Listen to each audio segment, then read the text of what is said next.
It has been a bad week, ladies and gents. A bad week for human decency, for morality, for the sanctity of life, for pretty much anything that we used to call the basis of a human mind and a human self. It has been a vile week for people who champion sense, respect, intelligence, and the basic dignity of conversing and being able to agree to disagree. And since this is a primarily gaming channel, I would focus on what has been happening, and this is mainly the death, the assassination of Charlie Kirk, and I'm not going to say it otherwise. I don't care. And I will focus on one instance in this video that I think we should take a very close look and should not let it slip, because there are a lot of things that happen in the past few days in relation to what happened to Charlie Kirk, and not one thing is more important than another, and sadly almost all of them are absolutely vile, and I would like to talk about all of them either on stream or if you follow me on X. But we're not going to focus on one thing that I do find equally as disgusting, pardon the pun, as everything else.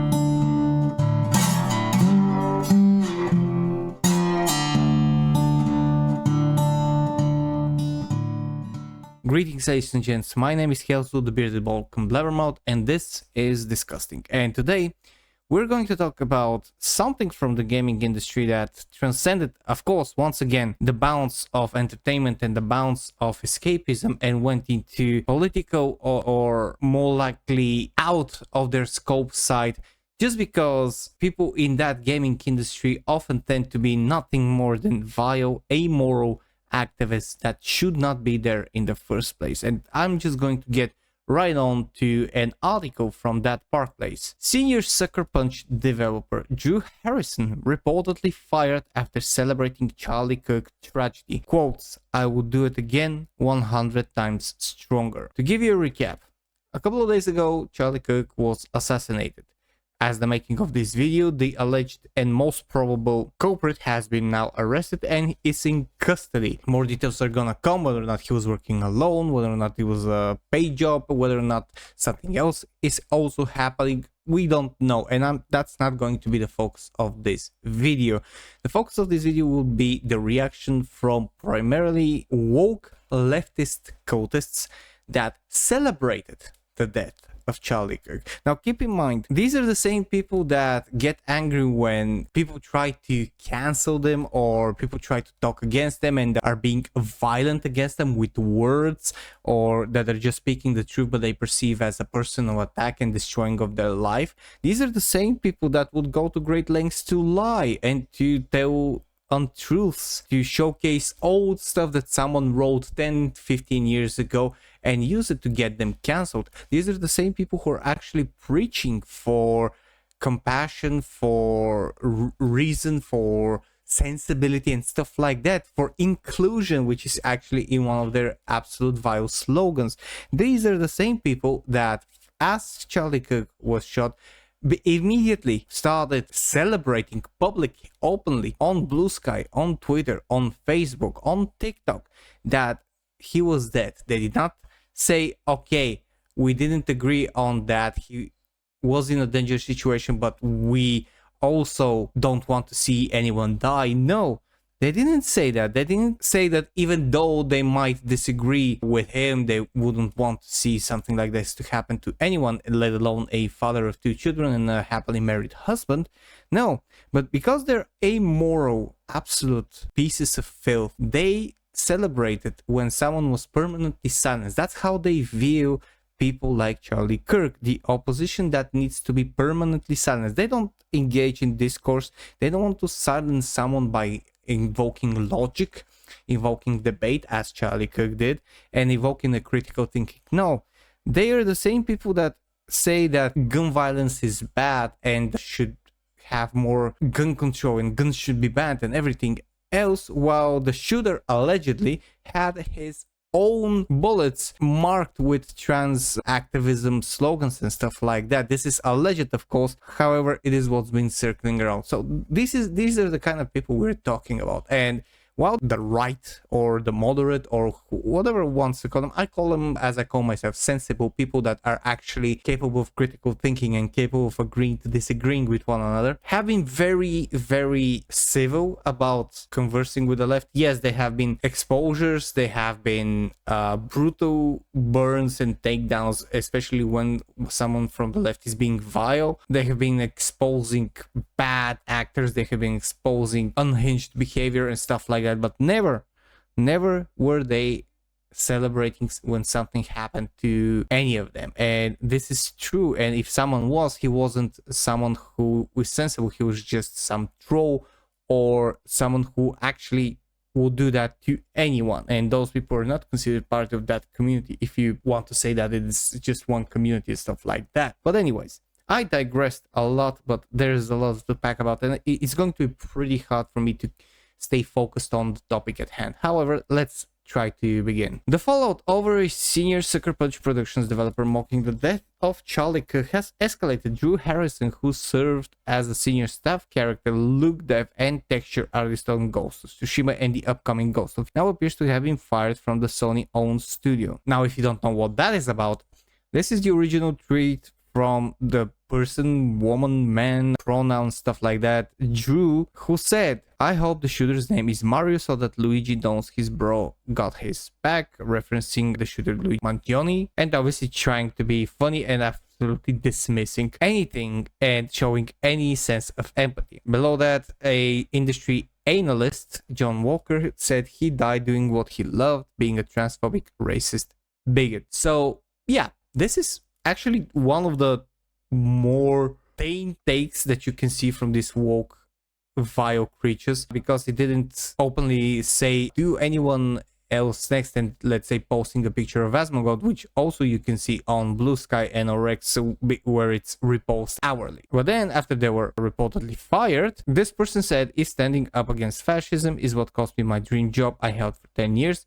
I would do it again 100 times stronger." And basically, you're just setting a precedent that if any company hires you, they would have to hire you knowing that you are an amoral piece of filth that would potentially bring a company down. And I'm saying bring a company down because what this person, this is a senior developer at the studio that is already in deep waters, because this is Sucker Punch Studios, ladies and gents. These are the people who have the trailers for Ghost of Yotei, who have the actress or actor or acting Erika Ishii, who is a very vocal woke libtard activist, as their main protagonist and voice for the main protagonist. So you already have them in deep water because they're bending to the woke mind virus. They're bending to activists instead of gamers. And their release date is not very far away. In fact, it's October 2nd, 2025. And I don't know if this game should even be released at this point. And there's one particular reason for that. And that is because, and we're going to read from the article on that Park Place that's going to say it. "Silence from the studio has remained completely silent throughout the controversy.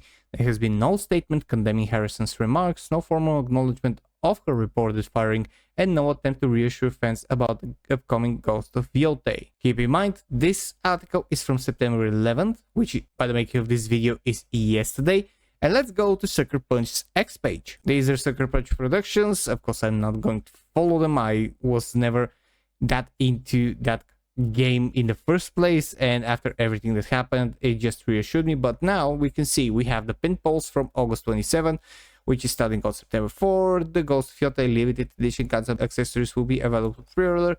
And then we have something from September 9, which is a repost from PlayStation. Then we go to September 8, September 4th, nothing. It has been more than 48 hours by this point. And I know that companies like Sucker Punch, who are part of Sony, have time to debate, to see what's happening, to set up a board of meetings or HR, or just vote on a course of action and stuff like this. And they allegedly have, because they were fired. Whether they were fired directly by the studio or by Sony or by someone up in the chain, it's not known. But this silence for so long is basically the nail in the coffin for this game. And I'm making a prediction. I want to make a prediction on this video. Ghost of Yotei will sell probably worse than Dragon Age the Vanguard. It will sell much worse than that. You don't keep silent and you don't try to bury your head in the sand when something like this is happening. And that's what Sucker Punch are, in my opinion, doing. They're trying to weather the storm in silence. They're trying not to say anything. They did allegedly, apparently, fire Drew and this person, and they're no longer going to be employed, but that is not enough. In this case, when something like this happens, when you have someone you have employed for 10 years who is a senior developer celebrating, and I'm not saying anything about criticizing, I'm not saying anything about not liking the person or anything. I'm talking about when you have the act of celebration against someone else's death. And I want to take this time to just make something clear. There's a difference between criticizing someone's work and not agreeing with them and celebrating their demise. When people like that, when a company like that is employing such a person, and this person does that prior to a new game release, which has to be successful in order for them to continue being the studio that they are, and they don't say anything, that's a sure sign that they're either silently in support, but they're bending to the backlash, or they're just want to not get any smoke in their direction if possible. They're just going to silently take care of the problem and keep silent and being focused on the game, which some will say, yeah, okay, they're just trying to keep focused on the release of their game. But no, that's not the way to go, in my opinion. You need to reassure people that you don't have these values even remotely, and you have no patience for people like that. That's how you can reassure people. And 48 hours later, Sucker Punch Productions have not done so. Maybe they will, maybe because they have been tagged in more posts than they have likes on their page in the last couple of days. They have thousands upon thousands of people, me included, asking them what is going to be their public response, and we have gotten nothing on any front. And that's pretty much everything that you need to know on that topic, because when you have that silence, basically nothing else can be said. You have a silence that is either them being afraid or them being in agreement. That is at least my opinion. And them firing Drew and firing this absolutely vile piece of filth, in my opinion, is just them trying to minimize the damage that they can or they want, but they don't want to openly go against the woke industry, because trust me, they have gotten a lot of funding for those things, in my opinion, and you don't bite the hand that is currently feeding you. Although they'll soon figure out that it's actually the gamers' wallets that we're going to feed them, and I'm gonna say it's gonna be a very small meal for them. But anyways, that's all I have for this video today. It wasn't very on focus because I really need a lot of things to unpack, because I'm really so very angry. I'm not an American, by the way. I've never been to America, never been into politics. I have occasionally agreed and disagreed with Charlie Kirk's opinions. There are things that I haven't agreed entirely on what he's saying. There are other things that I have agreed wholeheartedly. In my opinion, he was an amazing person, invoking thought, invoking intelligence, invoking rational communication, which is more than you can ask from a lot of people these days. And having him being assassinated like that is one of the most vile things that can happen. And I think that the more this story unravels, the worse it's going to get. And let me get one thing straight. I think this is the end of the leftist ideology and of the trans ideology and everything.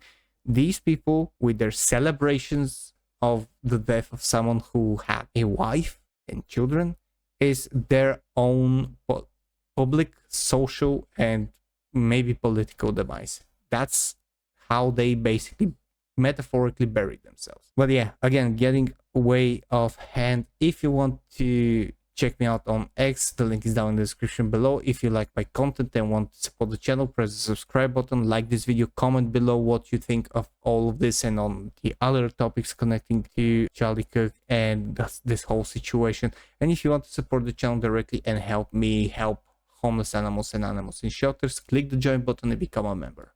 Thank you very much for watching. My name is This was DiscussThing, and I'll see you guys in the next one. Cheers and stay fresh.